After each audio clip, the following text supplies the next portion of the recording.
Have you ever noticed how quickly you defend someone when your friends question them? Before they even finish the sentence, you're already explaining why they're busy, why they didn't mean it, why it's not that serious. And the scary part isn't that you're protecting them. It's that you're protecting the relationship from the truth you don't want to face yet. Because when the people who love you most start seeing red flags you keep explaining away, it usually means something inside you already knows. The question is, how long will you keep arguing with reality before it costs you more time, more energy, and more of yourself? At first, it doesn't look like inconsistency. It looks like someone who's busy, someone with a demanding job, a complicated schedule, a lot going on.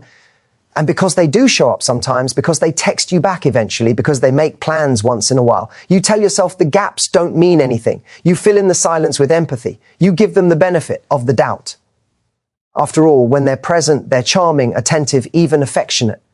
And that makes the absence easier to excuse. But here's what's really happening beneath the surface. Their consistency has conditions. They show up when it suits them, when they're bored, when they're lonely, when nothing better is available. And because those moments still feel good to you, you mistake intermittent attention for genuine effort. You think if they wanted to, they would, and look, sometimes they do. What you don't realize yet is that consistency isn't about occasional gestures. It's about reliability. You start adjusting yourself around their unpredictability. You keep your schedule flexible just in case. You hesitate to ask for clarity because you don't want to seem needy. When plans fall through last minute, you tell yourself it's no big deal, even though it quietly stings. Each excuse sounds reasonable on its own. Each cancellation feels forgivable. But over time, a pattern forms. And patterns don't lie. Even when people do, the most painful part isn't that they cancel plans. It's that you slowly stop expecting more. You lower your standards without realizing it. You celebrate crumbs as if they're proof of care. A last-minute text becomes exciting. Basic effort starts to feel like a gift, and all the while you're investing emotional energy into someone who hasn't made room for you in their life. This is where regret comes in. Not all at once, but gradually. You look back and realize how much time you spent waiting for replies, waiting for plans to stick, waiting for them to choose you in a way that was clear and consistent. And the hardest truth to accept is this: if someone only shows up when it's convenient for them, they are showing you exactly how much space they're willing to give you, and it's less than you deserve. Real interest doesn't require chasing. Real care doesn't keep you guessing. When someone values you, their effort isn't sporadic, it's steady. And once you understand that, you stop making excuses for inconsistency and start choosing relationships where presence isn't something you have to earn. One of the most seductive traps in dating isn't what someone does, it's what they say. Words have a way of painting a future that feels vivid, reassuring, and just close enough to touch. They talk about commitment. They talk about how they've never felt this way before. They talk about what they want eventually. And because those words line up perfectly with what you're hoping for, you start treating them as evidence. Evidence that you're on the same page. Evidence that the relationship is moving somewhere meaningful. But here's the quiet disconnect. While the future sounds beautiful, the present feels uncertain. Their behavior doesn't reflect the seriousness of their promises. They don't make time in the way someone invested would. They don't follow through consistently. Important conversations get postponed. Clear decisions get softened into vague reassurance. And instead of questioning the mismatch, you focus on their intention. You tell yourself they mean well. You assume their actions will catch up to their words if you're just patient enough. This is where potential becomes dangerous. You stop responding to the relationship as it is and start responding to it as it could be. You fall in love with a version of them that hasn't actually shown up yet. And every time their behavior disappoints you, you reach for the future they promise to soothe the discomfort of the present. They're just scared. They've been hurt before. Once things settle down, they'll change. Hope becomes the glue holding everything together. But potential isn't commitment. Intentions aren't effort. And eventually is not a plan. When someone truly wants to build something with you, you don't have to translate their behavior, wait for proof that's always coming later. The proof shows up now, in small but consistent ways. It shows up in reliability, clarity, and follow-through. When those things are missing, no amount of beautiful language can replace them. The regret comes when you realize how long you negotiated against your own instincts. You felt the confusion, you noticed the inconsistency, but instead of trusting what their actions were telling you, You trusted the story they sold you about who they'd become. You stayed loyal to their future while quietly abandoning your present needs. And that's a painful trade. The shift happens when you stop asking, what do they say they want? And start asking, how do they treat me right now? Because love that's real doesn't require faith in potential. It doesn't ask you to wait indefinitely for alignment. When words and actions match, you don't feel torn between hope and reality. You feel grounded, secure, and chosen as you are, not as someone's future possibility. Anxiety in dating has a way of disguising itself as something personal. You tell yourself you're overthinking. You label it as insecurity, past trauma, an anxious attachment style you need to work on. And while self-awareness is healthy, this is where many people go wrong. They assume the discomfort they feel must be coming from them, not from the situation they're in. So instead of listening to the anxiety, they try to manage it, suppress it, or talk themselves out of it.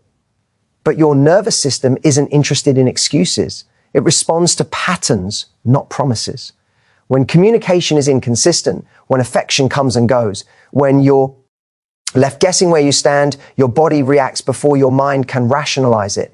That tight feeling in your chest when hours pass without a reply, the spike of relief when they finally reach out, the way you replay conversations, searching for hidden meaning. These aren't signs that you're broken. They're signs that something in the dynamic lacks stability. What makes this especially confusing is that there are moments when everything feels wonderful. When they're present, you relax. You feel seen, connected, even calm. And then, without warning, the closeness disappears. That emotional whiplash trains your system to stay on high alert. You're constantly scanning for cues, tone changes, timing shifts, subtle distance, because consistency hasn't been established. And over time, vigilance replaces peace. The danger is that you start normalizing this state of unease. You tell yourself relationships are supposed to be hard, that butterflies mean chemistry, that longing means love. But there's a profound difference between excitement and anxiety, between anticipation and fear.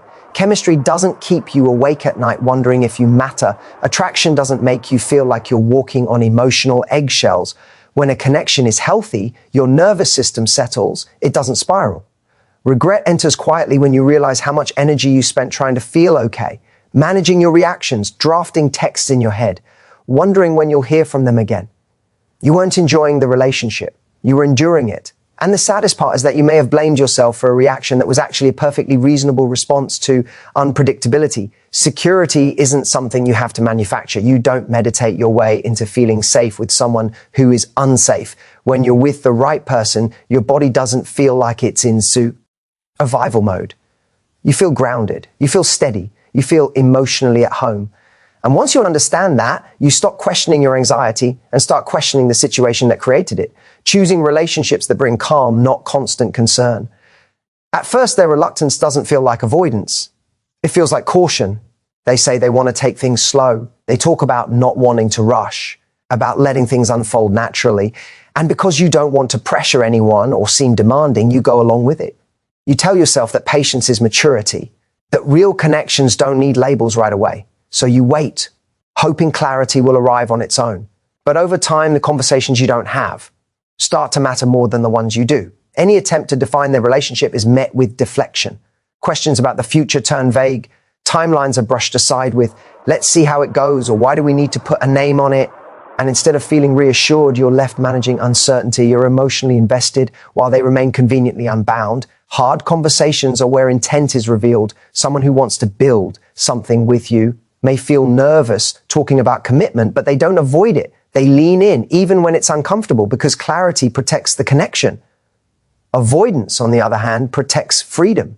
By keeping things undefined, they get the benefits of closeness without the responsibility that comes with choosing you fully. What makes this especially difficult is that you're often made to feel like the problem. When you ask for clarity, it's framed as pressure. When you express needs, it's labeled as drama. So you start editing yourself. You hold back questions. You convince yourself that if you're just a little easier, a little more understanding, they'll eventually step up. In reality, the lack of definition is the point. It allows them to stay while still having an exit. The regret doesn't come from wanting commitment. It comes from betraying yourself by pretending you didn't. You ignored your own desire for security because you were afraid of losing them. You accepted ambiguity in exchange for connection, hoping it would transform into something solid over time. But ambiguity isn't a phase for someone who avoids accountability. It's a strategy. Commitment isn't about forcing a label. It's about mutual clarity. It's knowing where you stand and feeling safe to express what you want without fear of abandonment. When someone truly values you, they don't keep you in limbo. They don't make you guess your role in their life. They meet you in the conversation, even if they're still figuring things out. And when you finally recognize this pattern, something shifts. You stop chasing certainty from people who benefit from your uncertainty. You realize that the right relationship won't require you to silence your needs to keep it intact. Real commitment doesn't trap you. It frees you. It replaces anxiety with assurance and turns hard conversations into bridges, not barriers. There's a moment in many relationships that feels small at first, almost insignificant, but it carries more truth than we want to admit. It's when a friend tilts their head slightly and says, "Are you sure this is good for you?" And without missing a beat, you rush in to explain. You justify. You defend. You offer context they didn't ask for. You talk about how your partner is actually really great once you get to know them, how they've just been under a lot of stress lately. You become their spokesperson, their public relations manager, the one smoothing over the rough edges so the relationship still makes sense out loud. What's telling isn't that your friends ask questions, it's how prepared you are with answers. You've rehearsed these explanations internally long before anyone voiced concern. You know exactly how to downplay the cancelled plans, the mixed signals, the moments that left you feeling small. You frame the issues as temporary, circumstantial, or misunderstood. And in doing so, you protect the relationship not just from others' judgment, but from your own doubt. Friends tend to see what you can't because they aren't emotionally invested in the outcome. They don't feel the chemistry, the attachment, the hope. They observe patterns. They notice how often you're confused, how your mood shifts depending on whether you've heard from this person, how your energy dips when their name comes up. And when they gently question it, it threatens the story you've been telling yourself, that this is worth it, that it's going somewhere, that the issues aren't as big as they seem. So you minimize. You say, it's not that bad, even when it hurts. You say, they're working on it, even when nothing has changed. You say, no relationship is perfect, even though what you're experiencing isn't imperfection, it's imbalance. And the more you defend them, the more isolated you become, because admitting the truth would mean confronting the possibility that you've been settling. The regret doesn't hit while you're explaining. It hits later when clarity finally arrives, when you realize your friends weren't trying to sabotage your happiness, they were trying to protect it. They saw the inconsistencies, the emotional cost, the way you were shrinking to make the relationship fit. And the hardest part is recognizing that on some level you saw it too. You just weren't ready to face it. Healthy relationships don't require constant justification. You don't have to convince the people who love you that you're happy. They can see it. When something is right, it speaks for itself. And once you understand that, you stop defending relationships that drain you and start choosing ones you don't have to explain.